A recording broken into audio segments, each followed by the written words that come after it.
तो चलिए शुरू करते हैं। ये है क्वेश्चन का सीरीज चल रहा था। ये क्वेश्चन है आपका, इसमें x का वैल्यू निकालना है। ठीक है, इसका वैल्यू निकालना भाई x का। तो इस तरह का अगर क्वेश्चन आ जाए तो कैसे निकालेंगे, कैसे करेंगे, है ना। सबसे पहले यहाँ पे स्क्वायर रूट हटाना होगा आपको। स्क्वायर रूट हटाना होगा तभी कंपेयर कर सकते हैं, है ना। और कंपैरिजन करते समय अगर एक सर्ट्स दूसरे सर्ट्स के बराबर है तो उसका जो, जैसे यहाँ पे आप समझेंगे तो ज़्यादा बेहतर होगा। ठीक है, बताने से, थ्योरी बताने से समझ में नहीं आएगा, लिखिएगा। चलिए, तो सबसे पहला काम क्या है बाबू? सबसे पहला काम है ये जो स्क्वायर रूट रेडिकल जो साइन है इसको हटाना, है ना। तो 13 माइनस x√7 का स्क्वायर रूट बराबर 8 plus square root of 5। Square root of 8 plus square root of 5। अब यहाँ से हमको स्क्वायर रूट हटाना है तभी तो x का वैल्यू निकाल सकते हैं, है ना। तो हम क्या करेंगे, on squaring both the sides, on squaring both the sides, दोनों तरफ अगर हम स्क्वायर करते हैं तो स्क्वायर रूट क्या होगा, खत्म हो जाएगा, है ना। तो सबसे पहले तो जब इसको स्क्वायर करोगे तो ये वाला स्क्वायर रूट समाप्त, तो यहाँ बचेगा क्या, 13 माइनस x√10 बराबर, इधर जब स्क्वायर रूट करेंगे तो square root of 8 plus square root of 5 का होल स्क्वायर। इधर स्क्वायर रूट किया, सॉरी स्क्वायर किए थे, not square root. Squaring both the sides, जब इधर स्क्वायर किया था तो स्क्वायर रूट समाप्त हो जाएगा, और इधर जब स्क्वायर किया तो ऐसा हुआ। ठीक है, ये क्या हो गया बाबू, 13 minus x square root of 10, है ना। और उधर a प्लस बी का होल स्क्वायर पे चेंज कर देंगे, तो ये रहा a स्क्वायर रूट ऑफ 8 का होल स्क्वायर अगर आप करेंगे तो 8 आएगा, ये सब जानते होंगे आप। स्क्वायर रूट ऑफ 5 का स्क्वायर करेंगे तो 5 आएगा, प्लस 2, a का मतलब स्क्वायर रूट ऑफ 8, b का मतलब स्क्वायर रूट ऑफ 5। यहाँ पे कितना आ गया, 13 minus x square root of 10 बराबर 8 5 13 आ गया उधर, 8 5 13 यहाँ पे आ गया 13, प्लस यहाँ पे कितना आ गया 40, ठीक है ना। लेकिन इस 40 को और सिंप्लीफाई कर सकते हैं आप, 13 minus x√10 is equals to 13 plus 2 पहले से है। अब ये इस 40 को इधर देख लीजिएगा जरा, स्क्वायर रूट ऑफ 40 को आप ऐसे लिख सकते हो 4 इंटू 10, ये 4 बाहर निकलेगा तो 2 आएगा, 2√10। तो हम यहाँ पे 2 पहले से था, 2 एक इधर, मतलब ये स्क्वायर रूट ऑफ 40 को आप ऐसे लिख सकते हैं 10।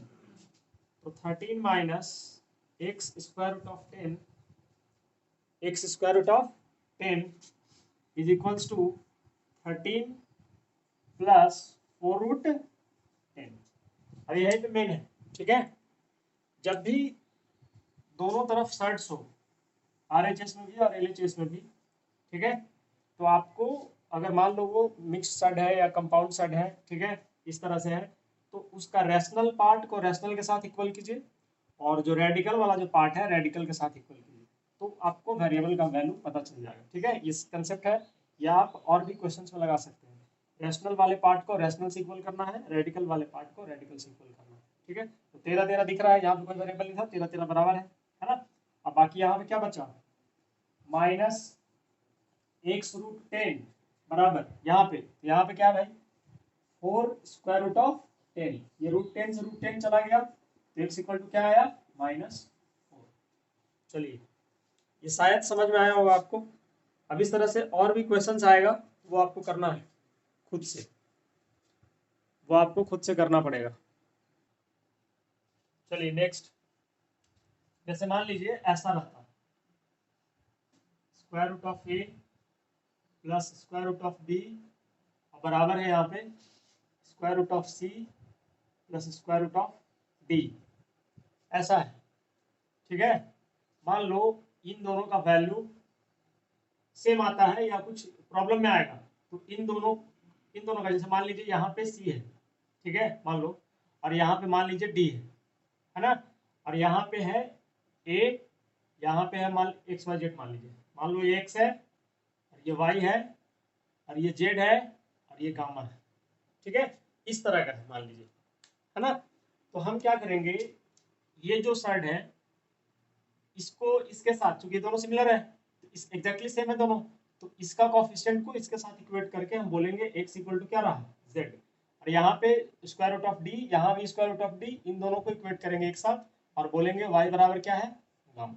ये वाला कुछ आया ये कंसेप्ट समझ में, इस तरह का भी आ सकता है क्वेश्चन, है ना। तो आपको करना क्या है, सेम साइड्स के कोफिशिएंट को इक्वेट करना है, जैसे यहाँ पे दोनों सेम साइड है, इन दोनों का कोफिशिएंट को इक्वेट करेंगे तो आंसर आ जाएगा, है ना। इस तरह का भी आ सकता है, इस बात का ध्यान रहे, क्वेश्चन आगे आ सकता है बुक में। चलिए नेक्स्ट लिखेंगे, नेक्स्ट क्वेश्चन लिखेंगे, स्क्वायर रूट ऑफ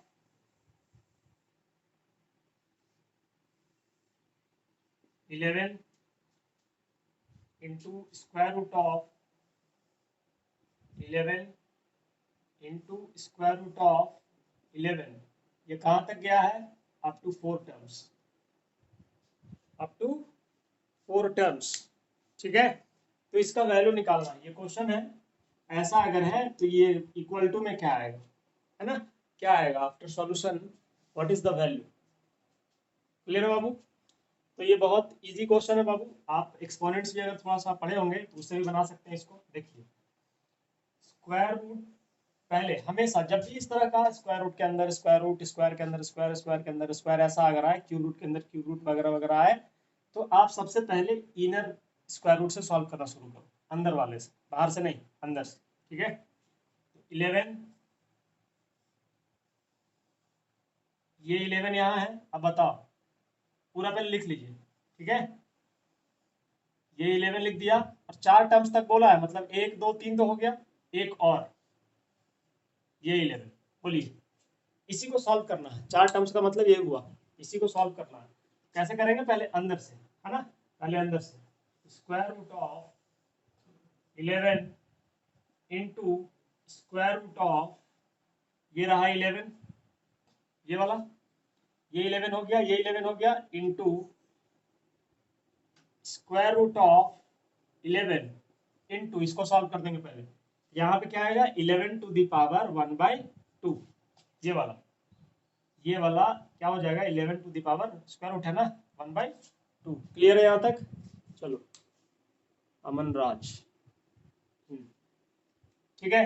अब इसको जोड़ देंगे, क्योंकि बेस सेम है, पावर बेस सेम है, पावर अलग अलग है, तो क्या करेंगे ऐड कर देंगे, मल्टीप्लिकेशन में है, तो जब इसको आप ऐड करेंगे तो 11 में पावर कितना है 1, 1 प्लस 1/2 3/2 आ जाएगा, तो लिख लेंगे आगे, square root of 11 into square root of 11 into square root, इसको इसको जोड़े हो तो क्या आएगा 11 टू द पावर 3/2, ये वाला, है ना। और इस पे होल टू द पावर क्या है बाबू, स्क्वायर रूट, स्क्वायर रूट देखिए, तो इसका होल टू द पावर कितना बैठ जाएगा 1/2, तो यहीं पे बैठा दे, यहीं पे बैठा रहे हैं, यहीं पे, ठीक है। इसका होल टू द पावर कितना आ गया 1/2, यहाँ पे स्क्वायर रूट था ना, इसी को पावर पे चढ़ा दिया।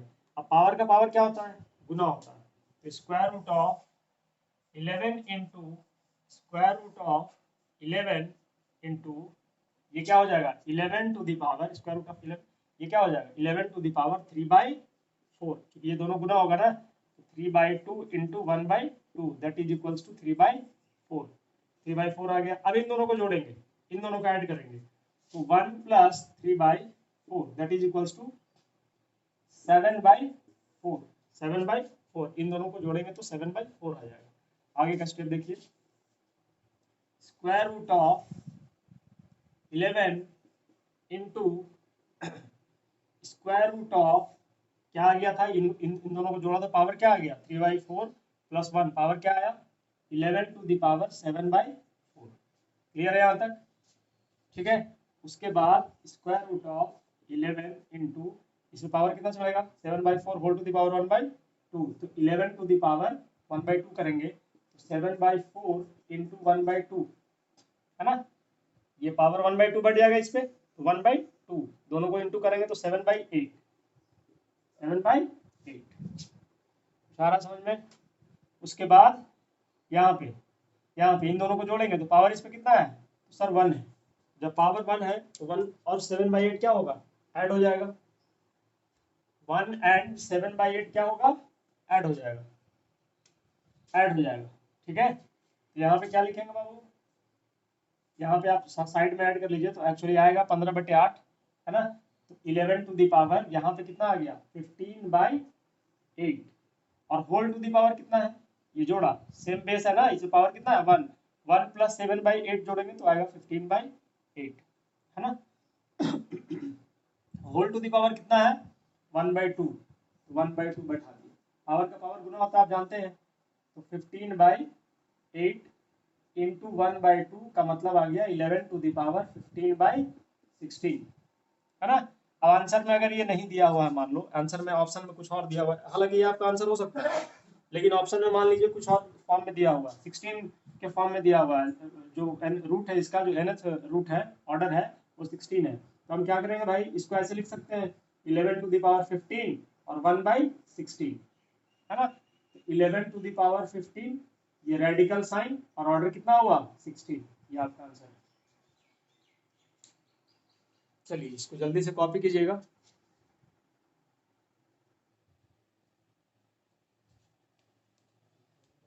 देखिए फिर से एक बार देख लो जरा, ये वाला क्वेश्चन था, इसमें थोड़ा सा मिस्टेक था। क्या मिस्टेक था बाबू, ये m माइनस एन ना होकर क्या होना चाहिए था, n माइनस एम। अगर m माइनस एन होगा तो आंसर नहीं आएगा, है ना, कट जाएगा।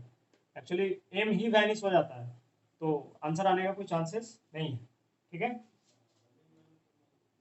ये आपको फाइंड करना था, ये वाला था फाइंड करना, ठीक है। तो हम शुरुआत यहाँ से कर रहे हैं, कैसे, ये 2 to the power m plus n, इसको ऊपर लेके गए, या फिर आप डायरेक्ट भी माइनस कर सकते थे, ठीक है।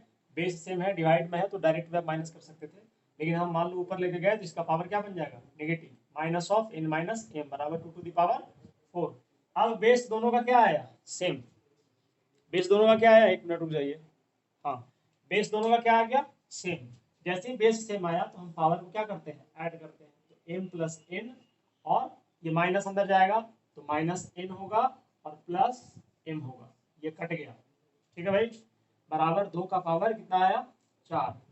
तो यहाँ से हम फाइंड कर सकते हैं 2 to the power 2m equal to 2 to the power 4। Base same है तो पावर मस्ट बी सेम, तो 2m equal to 4, then m equal to 2, ये आया m का वैल्यू, है ना।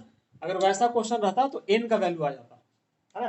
जैसे मान लो जैसे क्वेश्चन पहले था ना, वैसे अगर आप रखते हैं तो n का वैल्यू आएगा, और n का वैल्यू आगे जरूरत नहीं है, क्यों नहीं है, देखिए इधर देखिएगा, जिसको अब आप जिसको निकालना है उसके बारे में जरा देखिए, इसको निकालना है, ये a टू दी पावर इतना है, होल टू दी पावर 2 है, तो आप जानते हैं कि दोनों गुना हो जाएगा पावर, ये वाला पावर गुना हो जाएगा, जरा गुना कर दीजिए, इसको डायरेक्ट यहाँ पे लिख रहे हैं, है ना। तो a टू दी पावर इसको क्या लिखोगे, 4m प्लस 2n, गुना हो जाएगा, minus 2p divided by, similarly यहाँ भी होल टू दी पावर क्या है, -1, वैसे इसको ऊपर में लेके चल जाएंगे तो और बेहतर है, ठीक है। ये -1 है पावर, ऊपर में अगर लेके चल जाओगे तो क्या बन जाएगा, ये +1 ऊपर में अगर आप लेके चल गए तो क्या बन जाएगा, +1। तो ऊपर में ले आइए, उसके बाद फिर ऐड कर देंगे a to the power m minus 2n plus 2p, कोई दिक्कत है इसमें, नहीं, है ना।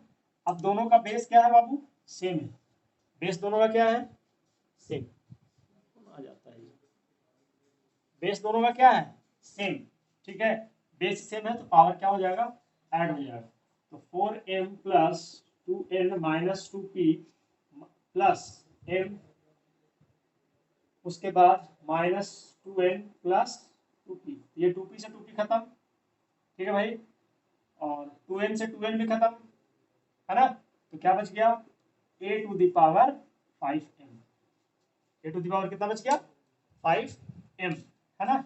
उसके बाद a का वैल्यू दिया हुआ है 2 टू दी पावर 1/10, यहाँ रखेंगे 2 टू दी पावर 1/10, a का वैल्यू है, whole to the power 5m, m क्या है, m कहाँ गया, m का वैल्यू आया था 2, तो 2 यहाँ पे रख दिया, ठीक है। आ गया 2 to the power 1/10 whole to the power 10, 10 से 10 कैंसिल होगा, आंसर क्या आया, 2। चलिए इज इट क्लियर?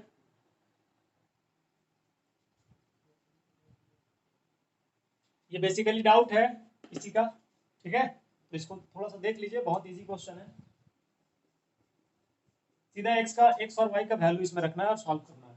जैसे एक्स का वैल्यू कितना है 2, तो 2 रखा, इसका वैल्यू निकालना है, ठीक है, इसका वैल्यू निकालना है, ये गिवन है इतना डाटा और इसका वैल्यू निकालना है, तो चुपचाप आपको एक्स का वैल्यू इसमें पुट करना है और आंसर लाना है, ठीक है।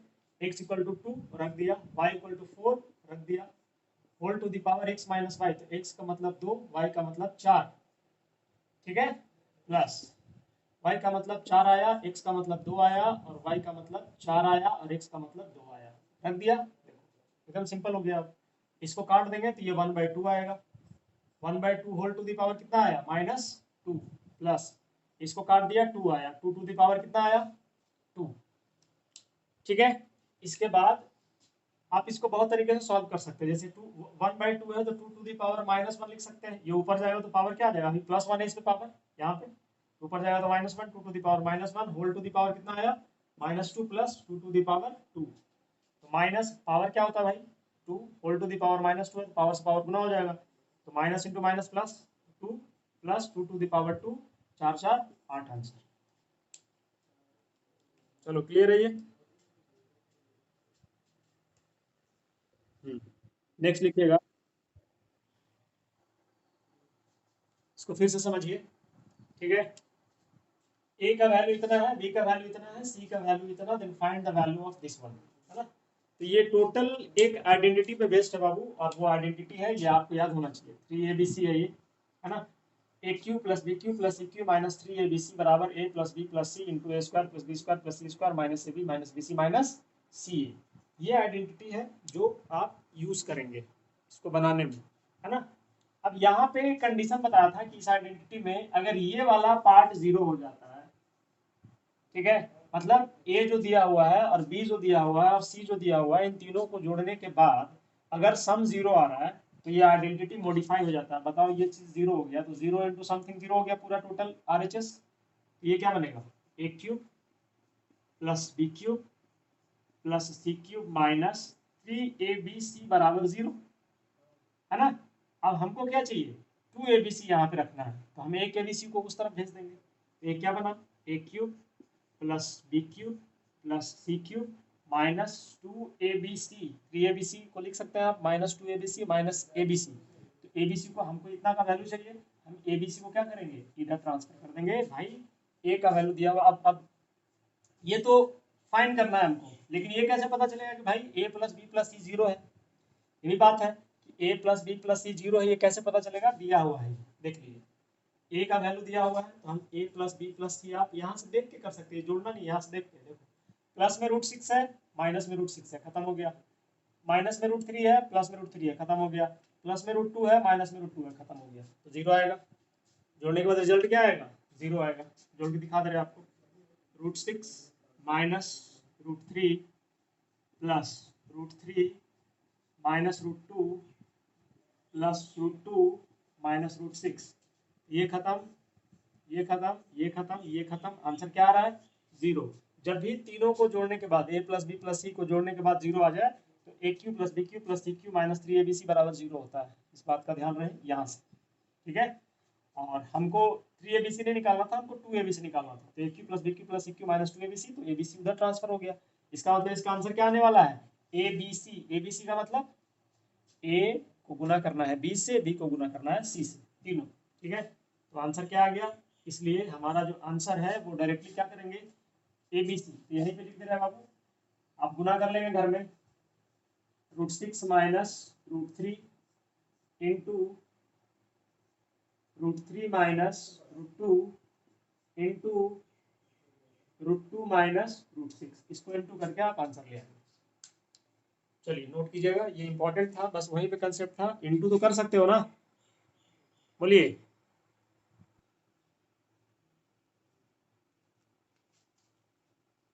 तो ये क्वेश्चन इंपॉर्टेंट है ना। ये सीरीज अभी जो जस्ट पहले जो क्वेश्चन आप बनाए थे वहां पे 4 टर्म सिर्फ दिया हुआ था, 1 2 3 4, और उसके बाद बोल दिया था स्टॉप, 4 ही टर्म तक आपको लेना है, तो वो सॉल्व कर सकते थे आराम से आप, जो यहाँ पे स्क्वायर रूट का पावर 1/2 फिर इसको जोड़ के ऐसे करके सॉल्व कर सकते थे जो पहले किया हुआ है, ठीक है। लेकिन यहाँ पे ये टर्म्स लिमिट नहीं है, टर्म्स अनलिमिटेड है। नंबर ऑफ टर्म्स यहाँ पे कितना है, इनफाइनाइट तक गया है। 81/64, 81/64 ये जाता जा रहा है, आता जा रहा है ना। इस तरह का रिपीट हो रहा है बार बार। स्क्वायर रूट ऑफ 81/64, फिर स्क्वायर रूट ऑफ 81/64, फिर स्क्वायर रूट ऑफ 81/64, इनफाइनाइट तक, कोई अंत नहीं है। तो इस तरह के क्वेश्चंस को बनाने के लिए सबसे पहले आपको जो भी दिया हुआ है उसको एक्स मान लीजिए। क्लियर है बात? जो भी दिया हुआ उसको क्या मान लेना है, एक्स। एक्स मान लिया। अब बताओ ये बड़ा सा स्क्वायर रूट है कि नहीं, ये बड़ा सा स्क्वायर रूट दिख रहा है इधर, है ना। तो x को सॉल्व करने के लिए सबसे पहले क्या करना होगा, इस स्क्वायर रूट को गायब करना होगा, ये वाले को, बोलिएगा, रूट को गायब करना होगा, है ना। तो यहाँ पे स्क्वायर रूट को गायब करने के लिए हमको क्या करना है, दोनों तरफ स्क्वायरिंग करना है। तो हम लिखेंगे on squaring both the sides, ठीक है, on squaring both the sides. एक मिनट रुक जाना बाबू जरा, एक मिनट रुक जाइएगा बस। चलिए देखिए, on squaring both the sides, जैसे दोनों तरफ हम स्क्वायर करेंगे, हाँ ठीक है, जैसे ही दोनों तरफ हम स्क्वायर करेंगे तो क्या आएगा भाई, यहाँ पे बच जाएगा 81/64 और ये स्क्वायर रूट हट जाएगा, ठीक है। और उसके बाद ये आ जाएगा 81/64, फिर से स्क्वायर रूट 81/64, फिर से स्क्वायर रूट, ठीक है, 81/64 और ये कहाँ तक जाएगा भाई, इन्फिनिटी तक। और इधर स्क्वायर किया तो स्क्वायर रूट हट गया, तो उधर भी स्क्वायर करेंगे तो क्या आ जाएगा, एक्स स्क्वायर। क्या आ जाएगा बाबू, एक्स स्क्वायर, एक्स स्क्वायर, ठीक है। इधर स्क्वायर किया तो स्क्वायर रूट हट गया, इधर स्क्वायर करेंगे तो क्या आएगा, एक्स स्क्वायर, है ना। अब आप एक बात बताइए कि मान लो इसको हम हटा भी देते हैं यहाँ से, अभी हम आपको समझाने के लिए हटा रहे हैं, इसको हम यहाँ से हटा भी देते हैं तो यहाँ से यहाँ तक इसको समझना जरूरी है। यहाँ से यहाँ तक बताओ, यही वाला टर्म है ना, दिख रहा है। इनफाइनाइट का कोई लिमिट होता है, मान लो शुरुआत ही यहीं से हुआ है ना। तो ये जो बच गया जो टर्म वो इसी के जैसा दिख रहा है, इसी के जैसा दिख रहा है, मतलब ये एक्स ही है, क्योंकि इन्फिनिटी में कोई नंबर ऑफ टर्म्स कितना है, इसमें कोई गिनती है। पहले मान लो आप सोच रहे थे कि एक टर्म हटा दिए तो भी एक्स कैसे रहेगा सर, एक्स ही रहेगा। क्यों, क्योंकि यहाँ पे लिमिटेड टर्म्स रहता तो हम बोलते कि एक टर्म हटा दिए, 4 टर्म था, एक हटा दिए, 3 ही बचा, तो आंसर सेम कैसे आएगा, है ना। लेकिन ये इन्फिनिटी है तो वो ये जो सीरीज दिख रहा है आपको, ये जो सीरीज दिख रहा है वो यही वाला है सेम, मतलब इसको फिर से हम एक्स से रिप्लेस कर सकते हैं। किससे कर सकते हैं भाई, एक्स से, ठीक है। लेकिन हम हटाएंगे ये वाला चीज यहाँ पे हम लिख के आपको हटा के समझाने की कोशिश कर रहे थे, ठीक है। यहाँ पे बेसिकली क्या लिखा हुआ था, 81/64, ये वाला टर्म्स को किससे रिप्लेस करेंगे, क्योंकि रिपीटेड टर्म है, वही वाला चीज को डिनोट कर रहा है, इसी चीज को देख लीजिए, सेम इनफाइनाइट है ना, नंबर ऑफ टर्म्स यहाँ पे लिमिट नहीं है, सेम।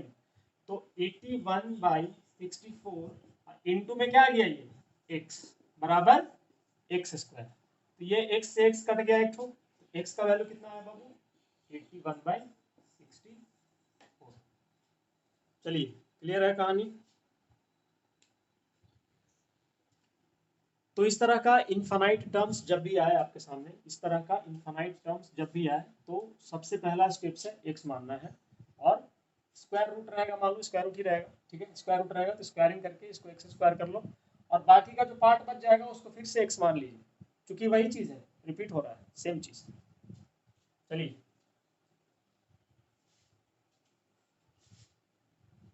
इसको जल्दी से नोट कीजिएगा। चलिए, तो ये क्वेश्चन समझ में आना चाहिए अब, ठीक है। सेम प्रीवियस वाला क्वेश्चन है, जैसे पहले आप बनाए थे उसी तरह का है, लेकिन फर्क क्या है, सिर्फ प्लस प्लस है, वहां पे इंटू इंटू था, यहाँ पे प्लस प्लस है, कंसेप्ट वही है ना। यहाँ भी टर्म्स जो है इनफाइनाइट तक जा रहा है और रिपीट हो रहा है, सेम चीज, ठीक है। तो कैसे करेंगे, जो वहां पे किए थे, जब भी इनफाइनाइट टाइप का सीरीज दिखे इस तरह का, तो आपको एक्स मान लेना है पूरे को, है ना। इसका पूरा का वैल्यू पूछा है, मतलब एक्स का वैल्यू निकाल लेंगे तो हो जाएगा आंसर हमारा, है ना। ये बड़े वाले स्क्वायर को क्या करना है, आपको हटाना है, तो दोनों तरफ क्या करेंगे, स्क्वायर करेंगे, on squaring both the sides, दोनों तरफ अगर हम स्क्वायर करेंगे तो हमको आंसर क्या मिलेगा बाबू? इधर ये वाला खत्म हो जाएगा तो क्या दिखेगा? ये 6 दिखेगा और ये ऐसा दिखना शुरू हो जाएगा 6 प्लस फिर से 6 प्लस फिर से 6 और जाएगा ये। आप दो चार बार और 6 लिख दीजिए, कोई फर्क नहीं पड़ता, उससे क्या फर्क पड़ता है? ये कहाँ तक जा रहा है? इन्फिनिटी तक, ठीक है। लेकिन बराबर इधर क्या हो गया? X square. बराबर इधर क्या हो गया बाबू? X square. बोलिएगा यस और नो? एक्स है ना। अब ये वाला टर्म इस वाले सीरीज पे जरा ध्यान दो, इस वाले पार्ट पे जरा ध्यान दो। ये सेम ये वाला दिख रहा है कि नहीं? तुम बोलेगा सर ये वाला हटा दिए। हटाने से क्या फर्क पड़ता है भाई? इनफाइनाइट टर्म्स है, इसमें कोई फर्क पड़ेगा? इनफाइनाइट का कोई लिमिट होता है? कोई लिमिट नहीं होता है। तो ये सेम दिख रहा है, ऐसे ही सेम इसी के जैसा दिख रहा है ये टोटल इसी के जैसा। फिर से इसको क्या मान लेंगे? एक्स। 6 और प्लस में यहाँ पे क्या हुआ? एक्स, बराबर क्या हो गया? X square. समझ में आया? तो ये बन गया हमारा क्वाड्रेटिक इक्वेशन। इसको ऐसे बना सकते हैं, x square minus x minus 6 बराबर क्या आया? 0। यहाँ से x का वैल्यू निकलेगा तो 3 दूनी 6, तो एक्स स्क्वायर माइनस 3x और माइनस नहीं प्लस 2x माइनस 6 बराबर 0। ये मिडिल टर्म स्प्लिट है, जानते हैं आप, ठीक है। एक्स स्क्वायर माइनस 3x, ये माइनस प्लस माइनस 6 आ रहा है, दोनों गुना करेंगे माइनस 6 भी आना चाहिए, 6 आ रहा है, ठीक है। उसके बाद क्या करेंगे बाबू? x यहाँ पे ले लिया कॉमन तो x माइनस क्या आ गया? 3 प्लस 2 यहाँ पे ले लिया कॉमन तो x माइनस क्या आ गया? 3, ठीक है भाई। x माइनस 3 हो गया कॉमन, यहाँ भी x माइनस 3, यहाँ भी x माइनस 3 हटा दिए तो यहाँ पे क्या बचा? x प्लस 2 और बराबर क्या आते जा रहा था? 0। तो यहाँ से दो वैल्यू आया, एक आया x का वैल्यू 3, एक आया -2। तो -2 हमारा आंसर नहीं होगा, ठीक है। -2 हमारा आंसर नहीं होगा। इसका रीजन है, रीजन ये है कि ये सारा टर्म्स, ये सबसे पहले तो 6 पॉजिटिव है और पॉजिटिव को जोड़ रहे हैं। पॉजिटिव को हम चाहे जितना बार जोड़ दे भाई, कभी नेगेटिव आने का कोई चांसेस नहीं है। तो ये वाला हमारा आंसर नहीं है। वैसे भी ऑप्शन में नहीं है अवेलेबल, ऑप्शन में अगर रहता भी तो आप ये आंसर नहीं मारेंगे। क्यों? क्योंकि पॉजिटिव है ना, 6 को तुम कितना बार जोड़ लो कभी नेगेटिव बनेगा वो। +6 को आप कितना बार भी जोड़ लीजिए, कभी नेगेटिव आएगा उसका? नहीं। डिफरेंस रहता तो सोच भी सकते हो, नहीं आएगा। तो ये हमारा आंसर नहीं है। आंसर क्या है? x = 3। चलिए क्लियर है?